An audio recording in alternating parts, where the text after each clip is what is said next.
Nandito kami ngayon sa Timnap Park. It's my first time here. At wala akong ka-idea na may gantong lugar dito.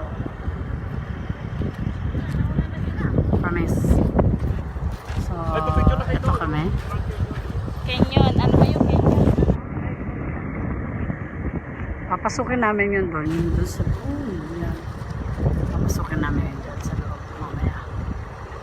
At syempre, sasama ko to. Ibibidyo ko. Ang ganda ng lugar.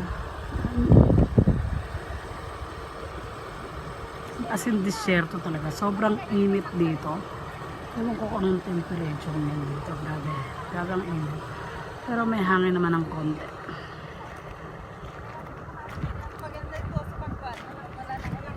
Solomon's Pillars. Hindi ko kakayanin. Maganda ito pag-ubad ng hapon na. Brother Ryan, di bali na ako nagbayad. Hindi ako makakaakyat.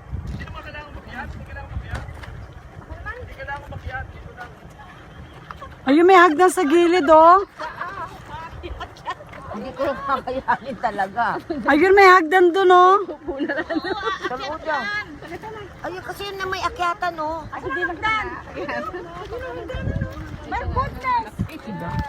Ay, kasi Sister Susan na pupunta yung doon. Where did you get this? Pag doon. Hindi ganitong kainit. Oo, Ay, mga grabe. ano dito, hindi pwede dyan. Sasakit ang ulo ko dyan. May one. Akin na ba yun? Pero pagbigyan nyo na kasi nagagalit siya dahil pinayagan niya tayo sa banana boat. So, Ha? hayaan nyo siya. Sina? Si Bakit siya magagal sa banana boat? Hindi kasi kung gusto niya nga umakyat,